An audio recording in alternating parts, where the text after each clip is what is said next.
شهر رمضان الذي أنزل فيه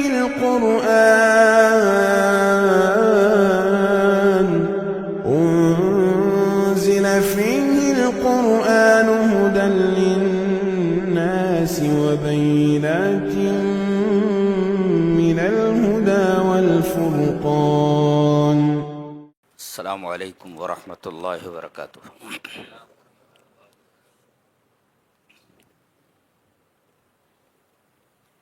اس کتاب کو جو ہے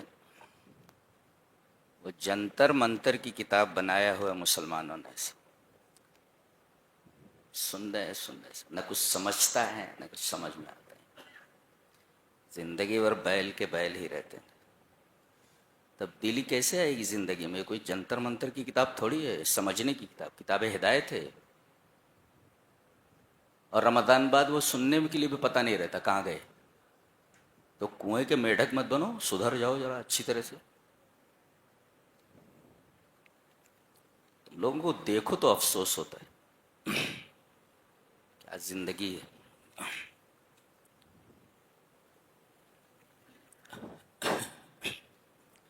اعوذ باللہ من الشیطان الرجیم. بسم اللہ الرحمن الرحیم. لن تنالوا البر حتى تنفقوا مما تحبون. سورہ آل عمران چل رہی ہے. اس سورہ کریمہ کی جو تھیم ہے اور کور ہے اس کا یا محور ہے، ایکسس،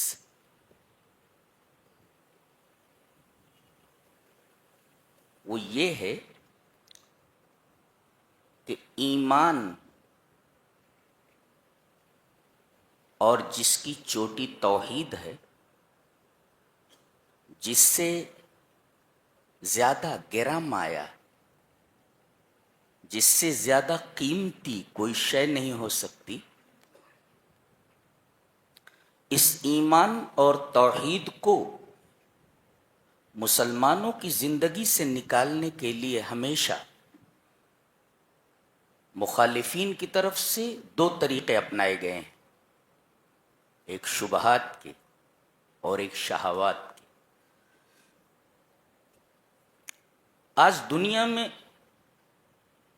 پورا زور اس بات پر صرف کیا جا رہا ہے کہ لوگوں کے ذہنوں میں یہ بات بٹھا دی جائے کہ کوئی خدا نہیں، منمانی زندگی گزارو، اور بلینس آف بلینس روپیز اس کے اوپر خرچ کیے جا رہے ہیں صرف درمیان سے اللہ اور اس کے رسول کو ہٹانے کے لیے اور منمانی زندگی گزارنے کے لیے. تو ایک تو حربہ ہے شبہات کا، شبہ پیدا کر دو، آدمی کنفیوزڈ ہو جائے، یہ ہے شبہ.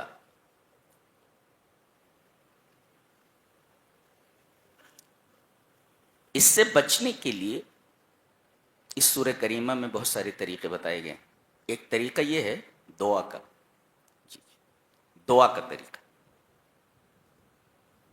دعا کا مطلب یہ ہے کہ بندہ اللہ سے جڑا ہوا ہے.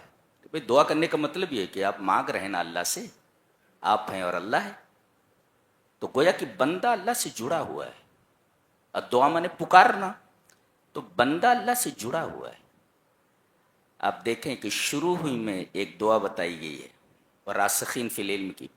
یہ راسخین فی العلم کون ہیں؟ من ہم الراسخون فی العلم؟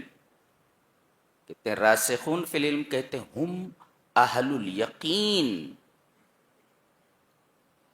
الذی لا استراب لہم. اہل الیقین ہیں کون؟ یہ راسخون فی العلم. اور انہیں اسلام کے اصولوں پر اس قدر اعتماد ہے، بھروسہ ہے کہ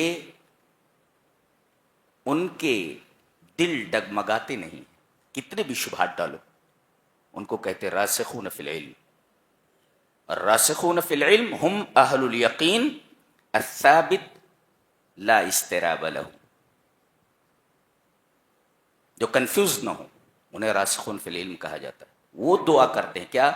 ربنا لا تزغ قلوبنا بعد اذ ہدیتنا، اے ہمارے رب ہدایت ملنے کے بعد ہمارے دلوں کو موڑنا نہیں، ہمارے دلوں کو ٹیڑھا مت کرنا. اس کا مطلب یہ ہوا کہ ہدایت ملنے کے بعد بھی دل کے ٹیڑھے ہونے کا امکان ہے، پاسبلٹی ہے اس کی. ایمان اور توحید ملنے کے بعد بھی آدمی کے گمراہ ہو جانے کا خدشہ ہے، تبھی تو دعا مانگی گئی. ربنا لا تزغ قلوبنا بعد اذ ہدیتنا، اے ہمارے رب ہدایت دینے کے بعد ہمارے دلوں کو ٹیڑھا مت کرنا. یہ پہلی دعا ہے جو سورہ آل عمران کے شروع میں ہے، پہلی دعا. اور آگے چل کر کے تھوڑی ہی دور میں ایک دوسری دعا ہے، وہ متقین کی دعا ہے. کیا دعا ہے؟ دیکھتے. الذین یقولون ربنا اننا آمنا، اس دعا کے بعد ہے، لا تزغ قلوبنا کے بعد کیا ہے؟ للذین اتقوا، یہ متقیوں کی دعا ہے. وہاں راسخون فی العلم کا حوالہ دیا گیا، یہاں متقیوں کی دعا بتائی جا رہی. کیا؟ الذین یقولون ربنا اننا آمنا، اے ہمارے رب ہم ایمان لے آئے. فاغفر لنا ذنوبنا وقنا عذاب النار، تو ہمارے گناہوں کو بخش دے اور ہمیں جہنم سے نجات دے دے. یہ دعا ہے. تیسری دعا امرات عمران کی ہے، حضرت مریم کی والدہ کا ہے.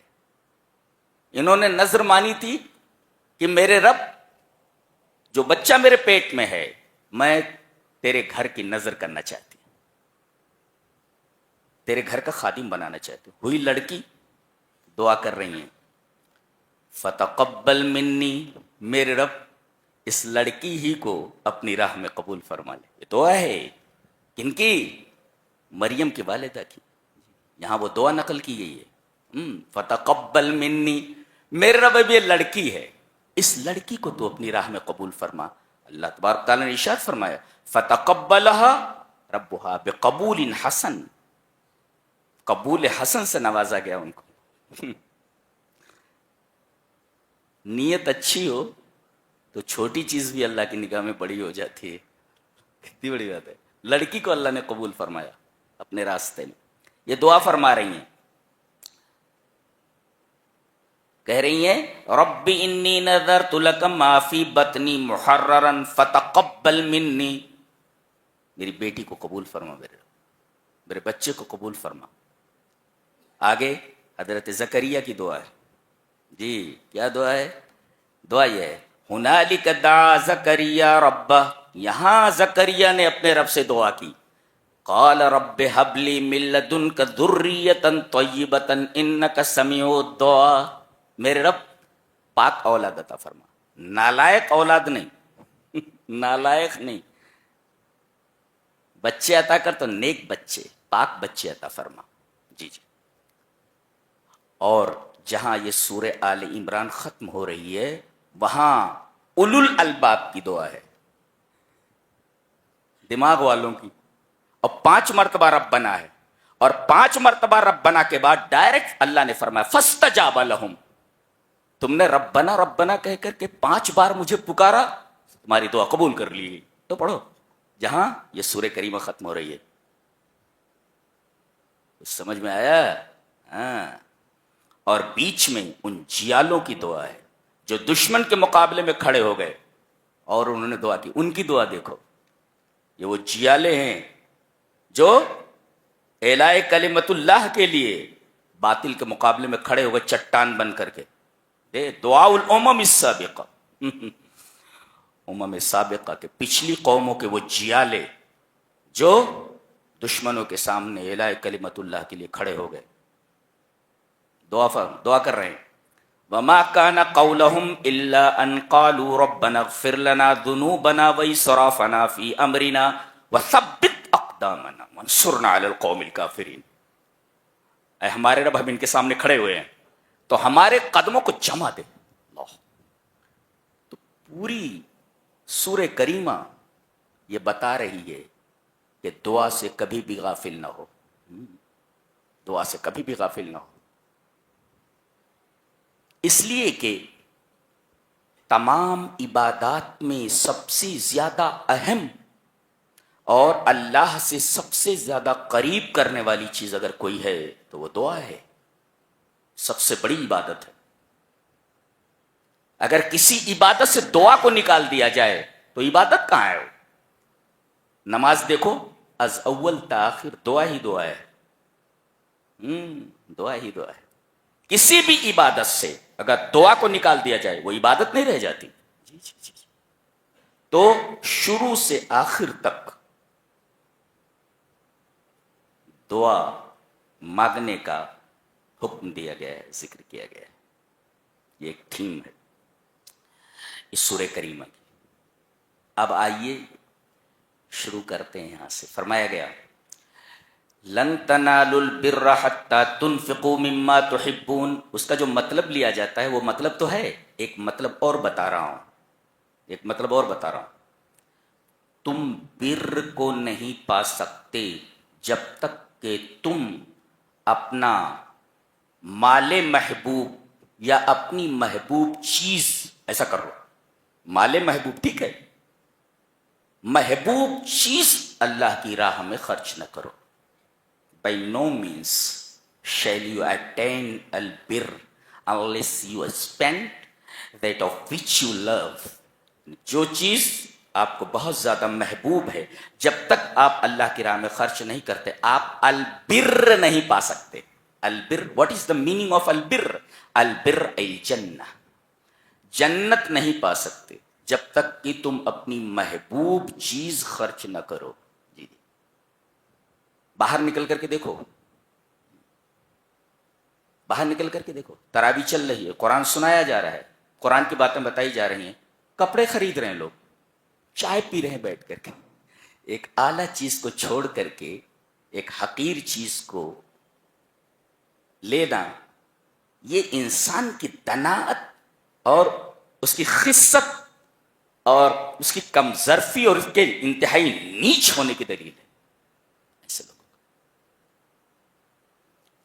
جہاں سونا بٹ رہا ہو وہاں نہ جا کر کے جہاں ریت مل رہی ہو، ریت آدمی پکڑ رہا ہو، ریت حاصل کر رہا ہو، اس سے زیادہ بدبخت اور بے وقوف آدمی کون ہو سکتا ہے؟ تو تم البر نہیں پا سکتے۔ البر کا مطلب کہتے ہیں، البر کسے کہتے ہیں؟ جامع وجوہ الخیر، بھلائی کی جتنی شکلیں ہو سکتی ان سب کی جامع ہے البر۔ یعنی یہ لفظ ایسا ہے کہ البر آپ نے کہا تو اس میں بھلائی کی ساری شکلیں آ گئی، بھلائی کی ساری شکلیں آ گئی۔ اور اب یہ کہا جائے گا کہ ان تمام بھلائیوں کا ثواب تم اس وقت تک نہیں پا سکتے، ثواب البر، تمام بھلائیوں کا ثواب نہیں پا سکتے جب تک کہ تم اپنا مال محبوب اللہ کی راہ میں خرچ نہ کرو۔ مال محبوب کر لو تو مال محبوب، یہاں مال کا تذکرہ نہیں، مال ہے مفہوم اس کا۔ ابو طلحہ انصاری ایک صحابی ہیں، ان کا ایک باغ تھا بیروحا، بالکل مسجد نبی کے سامنے تھا جی۔ انہوں نے کہا کہ اللہ کے رسول، یہ آیت کریمہ اتری ہے، میرا ایک باغ ہے بیروحا۔ نبی کریم صلی اللہ علیہ وسلم فرمایا میں جانتا ہوں۔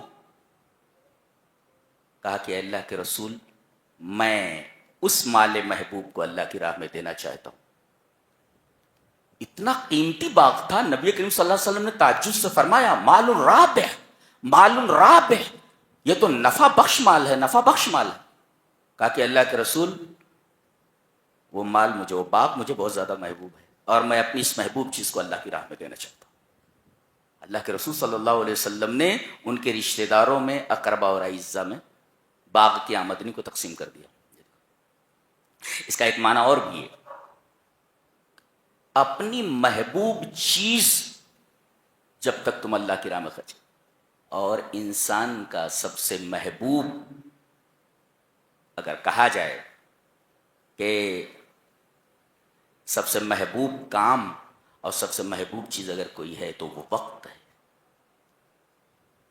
میرے پاس وقت نہیں ہے, چلیں میرے پاس وقت نہیں ہے, اور یقیناً وقت بہت قیمتی, تو اس کے اندر یہ وقت بھی شامل ہے. تم البر یعنی جنت نہیں پا سکتے یا تمام نیکیوں کا ثواب حاصل نہیں کر سکتے جب تک کہ تم اپنا محبوب مال یا اپنی محبوب چیز, تو محبوب مال بھی آ گیا, محبوب چیز وقت جب تک اللہ کی راہ میں نہیں دیتے جنت نہیں پا سکتے. تو اپنا زیادہ تر وقت اللہ کی راہ میں لگاؤ, جی یہ بتایا گیا. اور اللہ فرما رہا ہے وما تنفقوا من شیء فإن اللہ بہ علیم. جو وقت تم اللہ کو دے رہے ہو, جو مال اللہ کی راہ میں دے رہے ہو, ہمیں اس کا علم ہے. کیا بات ہے, اللہ فرما رہا ہے ہمیں اس کا علم ہے. تم کیا میرے راستے میں دے رہے ہو اس کا مجھے علم ہے. وما تنفقوا من شیء, جو بھی شے, جو بھی چیز, اینی تھنگ, تم جو بھی چیز دے رہے ہو فإن اللہ بہ علیم, اللہ تبارک و تعالی اس کو جاننے والا. آگے سانس روک کر سنو, بہت اچھی بات آگے آ رہی. کائنات کی تھیسس ہے یہ, معمولی کتاب ہے یہ. اب آدمی بیل بن جائے تو اس کے لیے کیا کہا جا سکتا؟ بیل بن گئے, سب بیل ہے.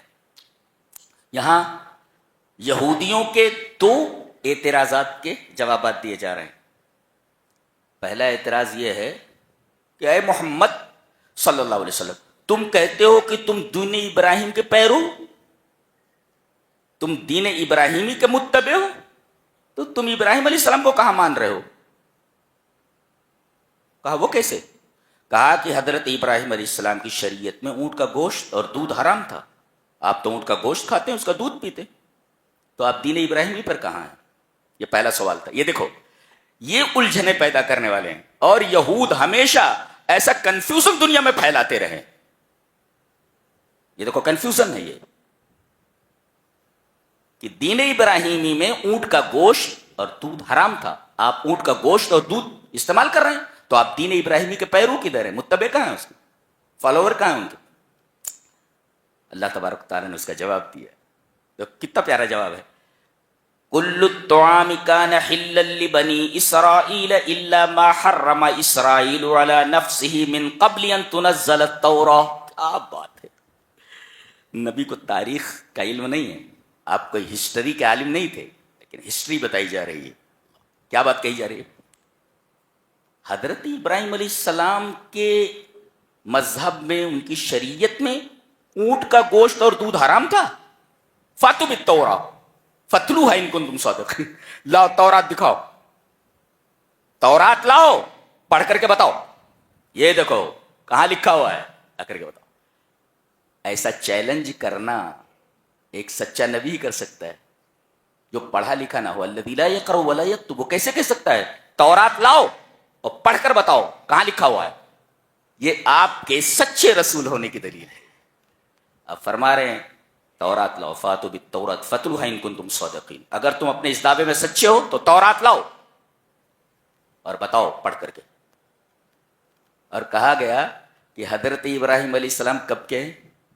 حضرت ابراہیم علیہ السلام کے ایک بیٹے حضرت ہاجرہ سے ہیں, یہ حضرت اسماعیل, اور ایک بیٹے اسحاق ہیں, جن کے بیٹے یعقوب ہیں. یعقوب کا لقب اسرائیل, اسرائیل, اور ان کی جو اولاد ہے ان کو بنی اسرائیل کہا جاتا ہے. جی, تو حضرت یعقوب علیہ السلام جو پوتے ہیں حضرت ابراہیم کے, ان سے پہلے اور ابراہیم کی شریعت یعنی حضرت یعقوب سے پہلے تورات نازل ہی نہیں ہوئی تھی. یہ تو کہ تاریخ بتائی جا رہی ہے, حضرت یعقوب سے پہلے تورات نازل ہی نہیں ہوئی تھی, وہ تو موسیٰ پر نازل ہوئی جو بہت بعد میں آئے.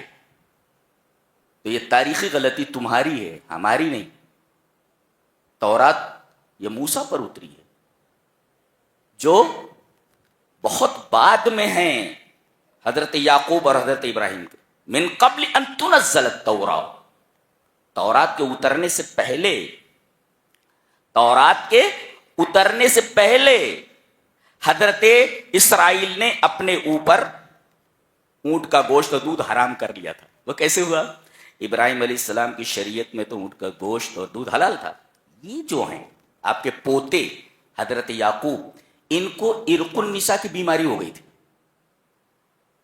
انہوں نے نذر مانی کہ اے اللہ اگر اس بیماری سے مجھے شفا ملتی ہے تو میں اونٹ کا گوشت اور دودھ چھوڑ دوں گا. اور ابن عباس نے فرمایا کہ ان کو جو بیماری ہوئی تھی، ڈاکٹروں نے یہ کہا، اطباء نے یہ کہا کہ آپ اونٹ کا گوشت اور دودھ چھوڑ دیں. لہذا حضرت یعقوب علیہ السلام نے اس بیماری کی وجہ سے یا تو نذر کے سبب سے یا پھر اطباء کے کہنے کی وجہ سے آپ نے اونٹ کا گوشت اور دودھ چھوڑ دیا تھا. اور ان کی اتباع میں ان کے بیٹوں نے بھی اونٹ کا گوشت اور دودھ چھوڑ دیا. یہ باپ نے چھوڑ دیا، ہم بھی چھوڑ دیتے، حرام نہیں تھا. لہذا ایک نقطہ یہ ملا کہ اگر کسی بیماری یا کسی سبب کی وجہ سے کوئی آدمی کوئی حلال چیز چھوڑ دے، نہ استعمال کرے، تو کر سکتا ہے، اس پر کوئی گناہ نہیں، کوئی گناہ نہیں. یہ اس سے مسئلہ معلوم ہوا. تو پہلے سوال کا جواب یہ ہوا کہ غلطی تمہاری ہے، رسول کی نہیں. فاتو بالتوراۃ، نقلی دلیل لاؤ. تو نقلی دلیل دی گئی فاتو بالتوراۃ، تورات میں نہیں ہے. اچھا، من قبل ان تنزل التوراۃ، یہ تاریخی شہادت ہے. گویا کہ دلیل میں دلیل عقلی پیش کی گئی، دلیل نقلی پیش کی گئی اور دلیل تاریخی پیش کی گئی. دو دلائل دی گئی. اس کے بعد دوسرا کنفیوژن پیش کر رہے ہیں. کہتے ہیں کہ تمام نبیوں کا قبلہ، جتنے بھی انبیاء اور رسول آئے، سب کا قبلہ بیت المقدس تھا. یہ تم نے خانہ کعبہ کو قبلہ کیسے بنا لیا؟ جب تمام انبیاء اور رسول کا قبلہ بیت المقدس ہے تو آپ نے اس کی طرف منہ نہ کر کے آپ خانہ کعبہ کی طرف منہ کر کے نماز پڑھ رہے ہیں. تو یہ صحیح نہیں ہے، یہ غلط ہے. یہ تمام انبیاء سے الگ ہیں آپ. اگر آپ نبی ہوتے تو آپ انبیاء کی صف میں ہوتے اور آپ کا قبلہ بھی بیت المقدس ہوتا. اس کا جواب دیا جا رہا ہے جواب. ان اول بیت اودی للناس للذی ببکۃ مبارکا وہدی للعالمین. کیا بات ہے، غور سے سنو. دیکھو اللہ ارشاد فرما رہا ہے، بتاؤ سب سے پہلا گھر، اے دیکھو اولیت الزمان، تاریخ میں پہلا ہونا، زمانے کے اعتبار سے پہلا ہونا. ان اول بیت، سب سے پہلا گھر، اوزیا للناس، جو لوگوں کے لیے خالص اللہ کی عبادت کے لیے بنایا گیا تھا، وہ مکہ میں ہے، جس کا پرانا نام بکہ ہے. اللہ، ایک نقطہ بتاؤں، ذہن میں بٹھا کے جاؤ. قرآن حکیم میں جتنی بستیوں کا ذکر ہے، بہت ساری بستیوں کا ذکر کرنے کے بعد اللہ نے اس کی طرف ظلم کو منسوب کیا ہے. وَكَمْ أَهْلَكْنَا مِنْ قَرْيَةٍ أَهْلَكْنَاهَا وَهِيَ ظَالِمَةٌ، بہت ساری بستیوں کو ہم نے ہلاک کر دیا اس لیے کہ بستیاں ظالم تھیں. قریہ بستی ظالم. واحد قریہ ہے یہ مکہ، جس کے بارے میں اللہ تبارک و تعالی نے پورے قرآن حکیم میں کہیں بھی ظلم کو منسوب نہیں کیا ہے. احتراماً و تعظیماً و اکراماً لہذا البیت. اس گھر کچھ سمجھ میں آ رہا ہے؟ جی.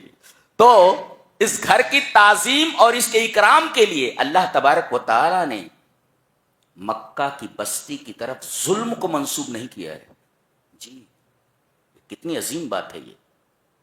تو سب سے پہلا گھر جو اللہ کی عبادت کے لیے زمین پر بنایا گیا وہ خانہ کعبہ ہے. لہذا اولیت الزمان، زمانے کی اولیت ثابت ہوئی. تو جب سب سے پہلا گھر وہ ہے تو اسی کی طرف منہ کر کے نماز پڑھی جائے، وہی زیادہ مستحق ہے. اور اب اولیت الشرف بتایا جا رہا ہے کہ عظمت کیا ہے اس گھر کی. زمانے کے اعتبار سے دیکھا جائے تو پہلا گھر ہے جو اللہ کی عبادت کے لیے بنایا گیا، لہذا جو پہلے ہے اسی کی طرف منہ کر کے نماز پڑھا جائے. اچھا، اور پھر اولیت الشرف بتایا گیا. غور سے دیکھو، سب سے پہلے تو یہ مبارک ہے. جی یہ گھر مبارک کیسے؟ تضاعف الحسنات، ایک وقت کی نماز 1,00,000 ایک نماز 1,00,000 نمازوں کے برابر ہے. تضاعف الحسنات، نیکیاں بڑھ گئی، عبادتوں کا ثواب بڑھ گیا. مبارک کہتے ہیں کثرت الخیر و دوامہ، زیادہ سے زیادہ بھلائی اور اس کا ہمیشہ رہنا، برکت. تو ایک تو مبارک ہے یہ کہ اس میں ایک نماز کا ثواب 1,00,000 نمازوں کے برابر ہے. اچھا، اور برکت کیا ہے؟ برکت یہ ہے کہ وہ جو پانی ہے آب زمزم، وہ پیاس بھی بجھاتا ہے اور بھوک بھی مٹاتا ہے. یہ دنیا کا واحد پانی ہے. برکت نہیں ہے؟ ارے جو پیاس کو بھی مٹا دے اور بھوک کو بھی مٹا. ابو ذر غفاری مکہ آئے تھے اور وہ کسی سے ملتے التے نہیں تھے، ڈرے ہوئے تھے کہ موقع ملا تو نبی سے ملاقات کروں گا. اب کھانا جو توشہ لائے تھے وہ تو ختم ہو گیا 2-1 دن کے اندر. کہہ رہے ہیں وہی پانی پی پی کر میں زندہ رہا ہوں، اس لیے کہ آب زمزم ایک طرف تو پیاس کو بجھاتا ہے اور دوسری طرف یہ بھوک کو مٹاتا ہے. یعنی اس پانی کے اندر غذائیت بھی ہے. جی مبارک ہے، برکت والا ہے. جی، اور دوسری صفت اس کی وَهُدًى لِّلْعَالَمِينَ. اے ہے یہ پہلا گھر ہے جو حضرت خلیل اللہ نے، ابراہیم نے خالص توحید کے لیے، صرف اللہ کی عبادت کے لیے بنایا تھا. اور سب سے بڑی ہدایت توحید ہے. جی، گویا کہ جب آدمی خانہ کعبہ کو دیکھے تو اسے توحید یاد آئے کہ توحید کے لیے حضرت خلیل اللہ نے یہ گھر بنایا تھا اور توحید کے لیے کتنی تکلیفیں اٹھائی ہیں میاں بیوی نے اور بیٹے نے. جی، ایک تو یہ، اور دوسرے اس کے ذہن میں آنا چاہیے کہ حضرت خلیل اللہ کتنے تابع دار تھے اللہ تبارک و تعالیٰ کے. بیٹے کے قربان کرنے پر راضی ہو گئے. تو ایک طرف تو یہ گھر توحید کی طرف ہدایت دیتا ہے کہ اس گھر کو دیکھ کر کے توحید یاد آتی ہے کہ خالص اللہ کی توحید کے لیے یہ گھر بنایا گیا. اور دوسرے یہدی الی الطاعہ، یہ ہدایت دیتا ہے تابعداری کی طرف کہ حضرت ابراہیم علیہ السلام جو اس گھر کے بنانے والے ہیں وہ اللہ کے کتنے بڑے تابعدار تھے، اللہ سے کتنی محبت کرنے والے. اس طرح یہ ہدی للعالمین، عالمین سے مراد جن اور انس کے لیے ہدایت. تیسرے فیہ آیات بینات، یہاں کھلی نشانیاں ہیں. ایک نشانی تو آب زمزم ہے، زمزم کا کنواں. ارے 25-30 لاکھ آدمی ہر سال جاتے ہیں، اگر تالاب ہو تو سوکھ جائے، ندی ہو تو سوکھ جائے، وہ پانی کم نہیں ہو رہا ہے. بتائیے آس پاس کہیں سمندر نہیں ہے، آس پاس کہیں ندی نہیں ہے، وہی ایک کنواں ہے. اور دنیا کے تمام پانیوں سے سب سے زیادہ برکت والا، سب سے زیادہ عجیب یہی پانی ہے، اور ختم ہونے کو نہیں جانتا ہے، ختم نہیں ہوتا ہے. عمرہ والے الگ سے جاتے ہیں، وہی پانی پیتے ہیں. جی، تو ایک تو یہ واضح دلیل ہے، واضح نشان. اور دوسرے یہاں ایک پتھر رکھا ہوا ہے جہاں سے طواف شروع ہوتا ہے اور وہیں پر آ کر کے ایک چکر، ایک شوط پورا ہوتا ہے. یہ جنتی پتھر ہے، یہ بھی آیت بینہ ہے، ایک واضح نشانی ہے. تو فی آیات بینات، اور ان واضح نشانات میں سے نشانیوں ایک ہے مقام ابراہیم، حضرت ابراہیم علیہ السلام کے کھڑے ہونے کی جگہ. بتایا جاتا ہے کہ جس پتھر کے اوپر کھڑے ہو کر کے آپ کعبہ کی دیواریں بنا رہے تھے اور حضرت اسماعیل علیہ السلام ان کو پتھر پکڑا رہے تھے، تو جس پتھر کے اوپر حضرت ابراہیم کے قدم مبارک پڑے، اس پتھر کے اوپر قدم کا نشان بنا ہوا ہے. یہ مقام ابراہیم، ابراہیم علیہ السلام کے کھڑے ہونے کی جگہ. اور آگے ومن دخلہ کان آمنا، جو حدود حرم میں داخل ہو جائے اسے امان ہے. یہاں تک کہ اگر قاتل بھی گھومتا رہے حدود حرم میں تو اس کو قتل نہیں کیا جائے گا جب تک کہ حدود حرم سے باہر نہ آئے. اللہ اکبر.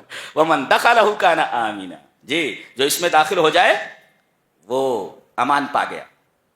آگے بتایا گیا وَلِلَّهِ عَلَى النَّاسِ حِجُّ الْبَيْتِ مَنِ اسْتَطَاعَ إِلَيْهِ سَبِيلًا، جس کے پاس استطاعت ہو راستے کی اس کے اوپر زندگی میں ایک بار حج فرض ہے. اسی وجہ سے حدیث حسن ہے، صحیح حدیث ہے، حدیث حسن ہے. اللہ کے رسول صلی اللہ علیہ وسلم نے ارشاد فرمایا تعجلوا الى الحج فإن أحدكم لا يدري ما يعرض له، جلدی سے حج کر ڈالو.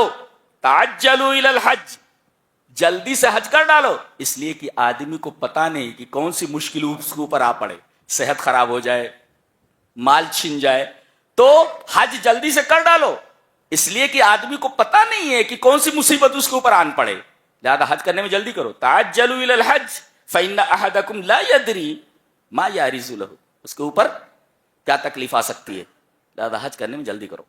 اچھا، اللہ نے ارشاد فرمایا کہ جس کے پاس استطاعت ہو، استطاعت میں 3 چیزیں ہیں، توشہ ہو یعنی خرچ، اور خرچ کے ساتھ ساتھ راستہ پرامن ہو، اور تیسرے صحت اچھی ہو. یہ 3 چیزیں، صحت اچھی ہو، راستہ محفوظ ہو، اور تیسرے پیسہ ہو اس کے پاس، ذات ہو. یہ 3 چیزیں سبیل میں آتی ہیں، راستے میں. اچھا، اور جو آدمی کفر کرے، اللہ اکبر، یعنی استطاعت رکھتے ہوئے اگر حج نہ کرے تو اس کے لیے لفظ کفر استعمال کیا گیا ہے. بڑی خطرناک بات ہے یہ. ومن کفارا، جو کفر کرے، خوب پیسے بنائے ہوئے ہیں، رمضان آتا ہے دامن میں نیکیاں بھرنے کے لیے، پوری قوم پیٹ بھرنے میں لگی ہوئی ہے، اس قوم کا کیا ہوگا؟ رمضان آیا ہے کہ اپنے دامنوں کو، اپنے دامن میں نیکیاں بھر لو، کھانے سے پیٹ بھر رہے، رات بھر چلتا رہتا ہے، رات بھر کھاتے رہتے. یہ پیٹ ہے تیرا کہ جہنم ہے؟ کم سے کم رمضان میں بخش دے ذرا کھانے کو، کھانے کے اوپر رحم کر ذرا بھائی، کھانے کے اوپر رحم کر. ومن کفر فإن اللہ غنی عن العالمین، جو آدمی حج کرنے کے لیے نہ آئے تو اللہ عالمین سے بے نیاز ہے. کہنا کیا چاہیے تھا؟ جو آدمی حج کے لیے نہ آئے اللہ اس سے بے نیاز ہے، ایسا بولنا چاہیے نا، ایسا بولنا چاہیے. کیا؟ جو آدمی استطاعت رکھتے ہوئے حج کو نہ آئے تو اللہ عالمین سے بے نیاز ہے. یہ کہنا چاہیے تھا کہ اس سے بے نیاز ہے جو نہیں آیا. اشارہ اس بات کی طرف ہے، اگر دنیا کا کوئی شخص بھی حج کو نہ آئے، اللہ کو کوئی فرق نہیں پڑتا، کوئی فرق نہیں پڑتا، اس کی عظمت میں ذرہ برابر اضافہ نہیں ہوتا. اس میں ایک مفسر نے بڑا پیارا نقطہ لکھا ہے کہ اللہ لم یأمر عبادہ بالعبادت من اجل ان ينتفع به، اللہ تبارک و تعالی نے کسی عبادت کو بندوں پر اس وجہ سے فرض نہیں کیا یا حکم نہیں دیا ہے کہ اللہ کو اس میں کوئی فائدہ ہے، بلکہ اللہ تمہاری دنیا اور آخرت سنوارنا چاہتا ہے. اللہ کو کوئی فائدہ نہیں، بلکہ تمہاری دنیا اور آخرت سنورنے کے لیے ہے وہ. اللہ نے اس لیے حکم دیا ہے. اللہ کو کوئی فائدہ ہے؟ بالکل نہیں.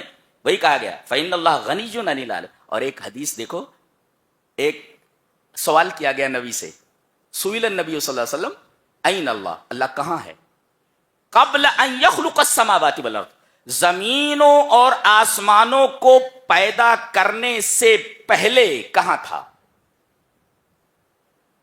جواب دیا گیا کان اللہ ولا شیء معہ، اللہ تھا لیکن اس کے ساتھ کوئی چیز نہیں تھی. پتہ یہ چلا اس کے ساتھ کوئی چیز نہیں تھی، یعنی ان اللہ عز وجل فی غنى تام عن کل شیء، تمام کائنات سے، کائنات کے ہر چیز سے بے نیاز ہے. وَأَنَّ مَا سِوَاهُ فَهُوَ مَخْلُوق، اور اللہ کے علاوہ جتنی بھی چیزیں سب مخلوق ہیں.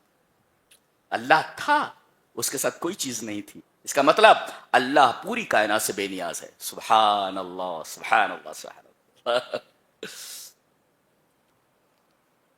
کہتے ہیں کہ اس طریقے کے شبہات جب آئیں،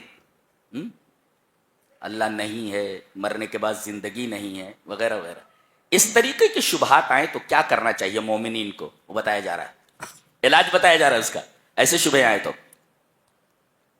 کہا گیا یا ایھا الذین آمنوا ان تطیعوا فریقا من الذین اوتوا الکتاب، یہودیوں کے ایک گروہ کی تم اگر پیروی کرو گے، اطاعت کرو گے اے ایمان والو، تو یہ تو چاہتے ہیں یردوکم بعد ایمانکم کافرین، تمہارے ایمان لانے کے بعد تم کو کافر بنا کر پھیر دیں، کافر بنا دیں. یہ ان کا مقصد ہے. دیکھو یہاں بتائیے، اور یہودی اس میں آگے آگے تم کو تمہارے ایمان سے پھیر کر کافر بنا دیں.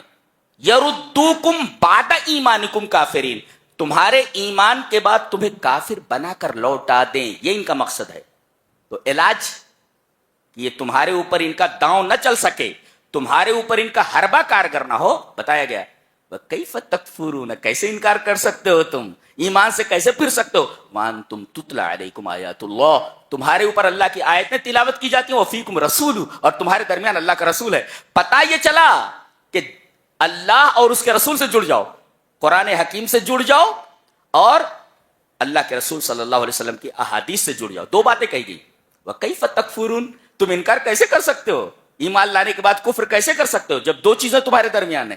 ایک تو اللہ کی آیتیں ہیں جو تمہارے اوپر تلاوت کی جاتی ہیں، وہ فیکم رسول، اور تمہارے درمیان رسول ہے. قتادہ نے کہا، انہی کا قول غالباً، کہ اللہ تبارک و تعالی نے دوسری آیت میں جو آگے آ رہی ہے اس کے اندر، اب یہاں کیا ہے کہ اللہ کی آیات موجود ہیں یعنی قرآن، اور دوسرے اس کا رسول. تو کتاب اور سنت کو مضبوطی سے پکڑ لو. وَمَن يَعْتَصِم بِاللَّهِ فَقَدْ هُدِيَ إِلَىٰ صِرَاطٍ مُسْتَقِيمٍ، جو آدمی ان دونوں کو پکڑ لے، کتاب و سنت کو، وہ ہمیشہ صحیح راستے پر رہے گا. یہ یہودیوں کے بہکاوے میں نہیں آئے گا. بتایا گیا کہ تمام شبہات کا علاج کتاب و سنت کا تمسک ہے، اس کو پکڑ لینا. اور دوسرے نمبر پہ یا ایھا الذین آمنوا اتقوا اللہ حق تقاتہ، اس طرح اللہ کا تقوی اختیار کرو جیسا کہ تقوی اختیار کرنے کا حق ہے. یہ تقوی اختیار کرنے کا حق ہے کیا مطلب؟ کہیں اللہ کا قانون اور تمہاری خواہش ٹکرا جائے تو تم اللہ کے قانون کو ایکسپٹ کر کے اپنی خواہش کو برطرف کر دو، تو یہ حق تقاتہ ہی. جی مثلا بیٹے کی شادی ہے، اب بیٹے کی شادی میں کہہ رہے ہیں کہ سارے ارمان نکال لینے. ارے بھائی، بیٹے کی شادی میں تمام ارمان نکالنے کے چکر میں کتاب و سنت کے کتنے قوانین پامال ہو رہے ہیں، کبھی سوچا؟ تو اللہ کے قانون کو دیکھ. اپنے ارمان نکالنے کے چکر میں کہیں ایسا نہ ہو کہ قرآن کے اور سنت کے بہت سارے اصول پامال ہو جائیں. ہوش میں آ جا. یہ ہے حق تقات. حق تقات کا مطلب اللہ سے ڈر جیسا کہ ڈرنے کا حق ہے، اللہ کا تقوی اختیار کر جیسا کہ تقوی اختیار کرنے کا حق ہے. تو تقوی اختیار کرنے کا حق کیا ہے؟ یہی کہ جب تمہاری خواہش اور اللہ کا قانون دونوں متعارض ہوں، دونوں ٹکرائیں، تو اپنی خواہش کو فرو کرو، خواہش کو نیچے کرو اور اللہ کے قانون کو اوپر کرو. اس کو کہتے ہیں اتقوا اللہ حق تقاتہ. تو تقوی اختیار کرو تاکہ شبہات سے بچے رہو. اس کے بعد کہا گیا واعتصموا بحبل اللہ جمیعا. اس پر حضرت قتادہ فرماتے ہیں اللہ کی رسی کو سب مل کر کے مضبوطی سے پکڑو. اس کا مطلب بتاتے ہوں کہ اللہ تعالیٰ نے تمہارے درمیان دو چیزیں ڈالی، ایک کتاب اللہ، ایک نبی اللہ. یاد رکھو، ایک ہے کتاب اللہ، ایک ہے نبی اللہ. ایک اللہ کی کتاب، ایک اللہ کا نبی. تو اللہ کے نبی اس دنیا سے چلے گئے، اب جو کتاب آپ پر اتری تھی وہ ہمارے درمیان ہے، اور رسول اللہ صلی اللہ علیہ وسلم نے کتاب کی تفسیر کر کے جو بتایا، نماز کا حکم ہے نماز اس طرح پڑھی جاتی ہے، روزہ کا حکم ہے روزہ اس طرح رکھا جاتا ہے. تو اب نبی چلے گئے، اب کتاب موجود ہے اور اس کی سنت موجود ہے. اس کو مضبوطی سے پکڑے رہو. کتاب اللہ، نبی اللہ، یہ دونوں چیزیں اللہ نے دی تھی. تو مزہ نبی اللہ، اللہ کے نبی چلے گئے، اب اللہ کے نبی کی سنتیں موجود ہیں اور قرآن موجود ہے. آیا سمجھ میں؟ اس کو مضبوطی سے پکڑو. اچھا، وَلَا تَفَرَّقُوا، اور جماعت سے جڑے رہو، فرقہ فرقہ مت ہو جاؤ. آج پوری دنیا میں مسلمان جو پریشان حال ہیں اور کوئی بھی ان کو پریشان کر رہا ہے، اس کی واحد وجہ ہے ہمارا تفرقہ. ہمارا یہ تفرقہ ہے، تفرقہ اندازی ہماری ہے. جی ایک آگے بہت بہترین ٹکڑا، بہت خوبصورت بات کہی گئی ہے. وَاذْكُرُوا نِعْمَةَ اللَّهِ عَلَيْكُمْ إِذْ كُنْتُمْ أَعْدَاءً فَأَلَّفَ بَيْنَ قُلُوبِكُمْ فَأَصْبَحْتُمْ بِنِعْمَتِهِ إِخْوَانًا. اللہ تبارک و تعالیٰ کا ایک بڑا احسان کہ تم آپس میں دشمن تھے، اللہ نے اس کتاب کی وجہ سے تمہیں بھائی بھائی بنا دیا. ایک نکتہ یہ بھی ملا کہ آدمی کے درمیان سے دلوں سے نفرت اپنے بھائی کے تئیں اس وقت ختم ہوگی جب وہ کتاب و سنت سے جڑ جائے تو، اللہ اور اس کے رسول سے. یہ بڑی بات ہے. آگے فرمایا وَكُنْتُمْ عَلَى شَفَا حُفْرَةٍ، you were on the brink of a pit fire. and Allah saved you from it.